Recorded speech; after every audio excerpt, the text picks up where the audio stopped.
కృంగిపోతున్నట్లయితే ఇదిగో దేవుని స్వరం. నీవు దేవుని సన్నిధిలో ఉంటేనే దేవుడు నీ జీవితాన్ని మరొక కొత్త పేజీగా మార్చబోతున్నాడు. ఆయన ఒక నూతన అధ్యాయం ప్రారంభించబోతున్నాడు నీ జీవితంలో. ఈసారి ఆయన నీ జీవితాన్ని తనకు యుక్తమైన పాత్రగా మార్చుకోబోతున్నాడు. ఆమేన్. అలాంటి ఒక జీవితాన్ని నేను మీకు పరిచయం చేస్తాను. ఒక ఇద్దరు అన్నదమ్ములు ఉన్నారు. చాలా చిన్న వయసులో, ఊహ తెలియని వయస్సులో తల్లిదండ్రులు ఆ ఇద్దరు పిల్లల్ని విడిచిపెట్టి వెళ్ళిపోయారు. చాలా చాలా చిన్న వయసులో తల్లిదండ్రులు పిల్లల్ని విడిచిపెట్టి వెళ్ళిపోతే ఆ పిల్లలు బంధువుల దగ్గర ఇబ్బంది పడుతున్నారు. ఆస్తి కోసం రకరకాల కారణాలతో పిల్లల్ని ఇబ్బంది పెడుతున్నారు.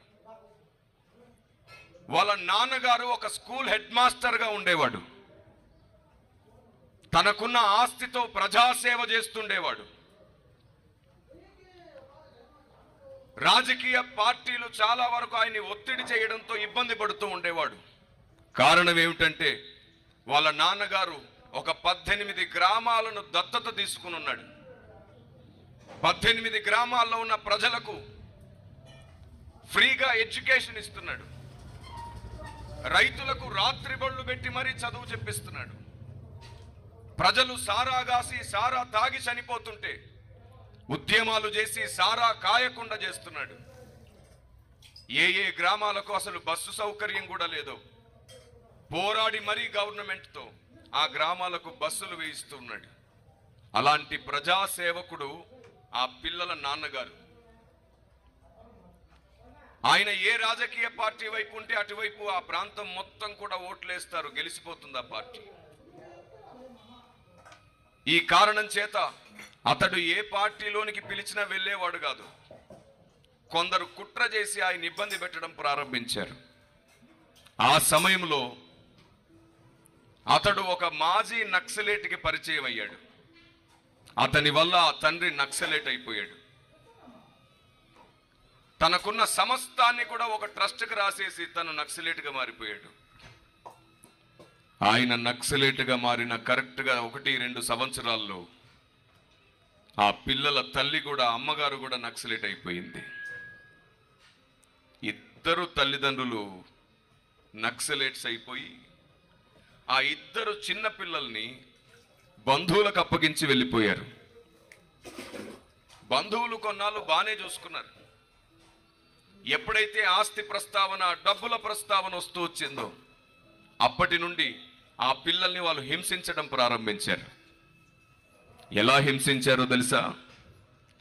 ఏదైనా ఒక మాట చెప్పగానే వినకపోతే, ఏదైనా ఒక పని చెప్పగానే వినకపోతే వాళ్ళ చేతుల్లో మిరపకాయ తుంచి కళ్ళలో పెట్టేసేవారు పిల్లలకి. చాలాసార్లు జెండువం కళ్ళలో పెట్టి భయంకరంగా కొట్టేవారు పిల్లల్ని. కొన్నిసార్లు చురుకులు పెట్టి పిల్లల్ని ఇబ్బంది పెట్టేవారు. ఒక రాత్రి ఆ ఇద్దరు పిల్లల్లో పెద్దవాడు భయంకరమైన జ్వరంతో బాధపడుతుంటే వాడిని ఇంట్లోంచి బయటికి నెట్టేశారు. వాడు కిటికీ దగ్గర నిలుచుండి ఏడుస్తున్నాడు. చిన్నమ్మా, నన్ను లోపలికి రానివ్వు, నేను తట్టుకోలేకపోతున్నాను, చలి పెడుతుంది అని ఎంత ఏడ్చినా ఆవిడ కనికరించలేదు. పాపం ఆ పెద్దవాడు ఆ కిటికీ దగ్గర నిలుచుండి అరుస్తూ ఉంటే ఆవిడంటుంది, నీవు గాని ఇంకొకసారి అరిసావా, నీ శబ్దం పక్కింటి వారికి వినబడిందా, జాగ్రత్త, నీ తమ్ముడిని చంపేస్తాను అని చెప్పి ఆ చిన్న పిల్లవాడిని పడుకోబెట్టి వాడి పీక మీద కాలు పెట్టి బెదిరిస్తుంది. అప్పుడు ఆ పెద్దవాడు భయపడిపోయి ఆ చిన్నవాడికి ఏమైనా అయిపోతుందేమో అని భయంతో పక్కనే వారు కుక్కలు పెంచుకునే ఓ బాత్రూమ్ ఉండేది, పాడుబడిన బాత్రూమ్, అందులోకి వెళ్ళిపోయాడు. అక్కడ అన్ని కూడా పాడైపోయినటువంటి వస్తువులు, ఇసుక, రాళ్ళు అవన్నీ కూడా వేస్తూ ఉంటారు. అక్కడికి వెళ్ళి ఆ మూలనున్న కొన్ని సంచుల్ని పైన వేసుకొని ఏడుస్తున్నాడు. అమ్మ నన్ను ఎందుకు వదిలేసింది, నాన్న ఎందుకు వదిలేశారు, ఎందుకు వీరు మమ్మల్ని కొడుతూ హింసిస్తున్నారు, అసలు మా బ్రతుకెందుకు ఇలా ఉంది అని తనలో తాను కుమిలిపోతూ ఏడుస్తున్నాడు. అప్పుడు వారు పెంచుకునే కుక్కల్లో నుండి ఒక కుక్క అతని దగ్గరకు వచ్చింది. అతని దగ్గరకు వచ్చి శబ్దం చేస్తూ అతనితో పాటు ఆడుకుంటూ ఉంది. ఆ రాత్రి ఆ కుక్కను గట్టిగా పట్టుకొని తల్లి ఒడిలో ఉండాల్సిన ఓ చిన్న పిల్లవాడు కుక్క ఒడిలో ఆ రాత్రంతా సమయం గడిపేశాడు. ఆ కుక్క ఒడిలోంచి వచ్చే వెచ్చదనానికి నిద్రపోయాడు. తెల్లవారింది. వీడెక్కడున్నాడని ఆవిడ వెతుకుతూ వచ్చింది. ఎక్కడా కనబడట్లేదు.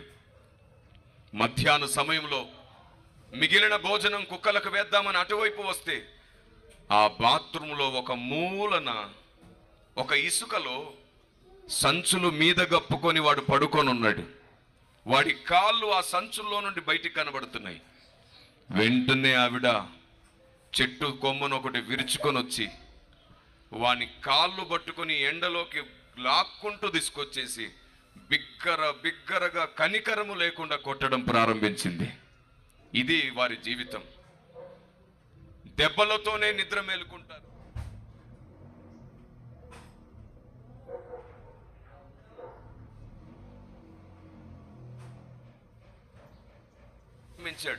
ఏడుస్తూ ఏడుస్తూ ఏమంటున్నాడు తెలుసా? బాబు, నీతో మాట్లాడుతుంది ఎవరనుకున్నావు?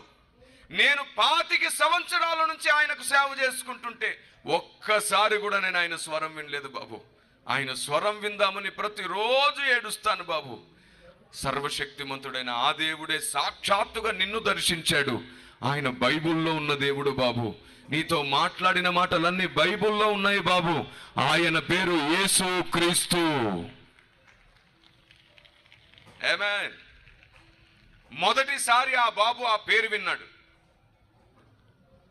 ఆయన అన్నాడు, ఒకవేళ నన్ను సృష్టించిన దేవుడు యేసుక్రీస్తు అయితే, సమస్త సృష్టిని చేసిన వాడు ఆయనే అయితే, నా తల్లిని తండ్రిని ఎందుకు దూరం చేశాడు అని క్వశ్చన్ చేయడం ప్రారంభించాడు. దేవునితో ఎలా మాట్లాడాలి అని అడిగాడు. తెలుసుకొని ఇంట్లోకి వెళ్ళి ఓ మూలను కూర్చొని అడుగుతున్నాడు, నాకు తల్లిని తండ్రిని ఎందుకు దూరం చేశావు? నీవే దేవుడవైతే ఈ చిన్న వయసులో నేను ఇన్ని రకాలుగా ఎందుకు కష్టపడుతున్నాను? నీవే దేవుడవైతే నాకు జరుగుతున్న అన్యాయాన్ని ఎందుకు చూడట్లేదు అని ఆ పిల్లవాడు దేవుణ్ణి అడగడం ప్రారంభించాడు. ఆ ప్రార్థన విన్న దేవుడు ఆ రోజు రాత్రి ఆ పిల్లవాడిని దర్శించాడు. తల్లి తండ్రి నీకు దూరం అయ్యారు కాబట్టి నేను నీకు దగ్గరగా ఉండాలనుకుంటున్నాను. అన్ని ప్రేమలు పోగొట్టుకున్నావు కాబట్టి నా ప్రేమ నీతోనే ఉంటుంది. నా కృప నీకు వేరవ్వదు. బూది గంతముల నుండి దాని కొనల నుండి పిలుచుకొనిన వాడా, లే, నీవు నా సేవకుడు. నేనేమిటో, నా బలమేమిటో, నా మనస్సేమిటో ఈ లోకానికి అర్థమయ్యేటట్లు ప్రకటించు, లే అని దేవుడు ఆ పిల్లవాడిని లేపాడు. ఆ రోజు నుండి ఆ పిల్లవాడు దేవుణ్ణి నేర్చుకోవడం, దేవునితో సమయం గడపడం, అతనికి సరిగ్గా 13 సంవత్సరాల వయసు వచ్చే సమయానికి దేవుడు అతన్ని సేవకు పిలుచుకున్నాడు. 13 సంవత్సరాల చిన్న వయసులో అతడు సేవకు వచ్చాడు. ఒంటరిగా, కేవలం ఒంటరిగా, ఎవరి సహాయం తీసుకోకుండా, ఎవరిని సహాయాలు అడుక్కోకుండా ప్రతిరోజు మోకరిస్తూ దేవుని మాటలు మాత్రమే ప్రజలకు ప్రకటిస్తూ దేవుణ్ణి అందరికీ అర్థమయ్యేటట్లు చేస్తూ ఆ 13 సంవత్సరాల వయసులో సేవకు బయలుదేరాడు. ఎన్నో డిగ్రీస్ చేశాడు, ఎన్నో రకాలుగా పోరాటాలు చేశాడు, ఎన్నో పరిశోధనలు చేశాడు. అంచెలంచెలుగా దేవుడు ఆ వ్యక్తిని హెచ్చించాడు. రాష్ట్రాలు దాటించాడు, దేశాలు దాటించాడు, ప్రపంచమంతా వాడుకోవడం ప్రారంభించాడు దేవుడు. ఒకప్పుడు ఒంటరైన వాడు ఈరోజు 1000 మందిగా మారిపోయాడు. ఆమేన్. ఏ మనిషి ఎవరిని ఇంత అభివృద్ధి చేయలేడు. ఒకవేళ మనం అభివృద్ధి చేస్తే వాడి సొంత కుటుంబం కోసం మాత్రమే అభివృద్ధి అవుతాడు. లేదా వాడు అభివృద్ధి అయితే వాడి ద్వారా ఒక 100 మంది ఏమో బాగుపడతారు. కానీ ఒక దేవుడు మాత్రమే ఒకరిని బాగు చేస్తే వాడు 1000 మందికి ఆశీర్వాదం అవుతాడు, 100 కుటుంబాలకు ఆశీర్వాదం అవుతాడు. దేవునికి మహిమ కలుగునుగాక. ఒకప్పటి దౌర్భాగ్యుడు, అందరూ త్రోసేస్తే భయంకరమైన జ్వరంతో కుక్క ఒడిలో పడుకున్నటువంటి ఒకప్పటి దౌర్భాగ్యుడు ఈరోజు 1000 మందికి అవకాశంగా, ఆధారంగా మారిన ఈనాటి మహాభాగ్యుడు ఎవరో తెలుసా? ఇదిగో మీ ముందు నిలబడి వాక్యం బోధిస్తున్నాడు. నేనే ఇప్పటి వరకు నేను మీతో మాట్లాడింది నా సాక్ష్యమే. ఇప్పటి వరకు నేను మీతో మాట్లాడింది నా జీవితమే.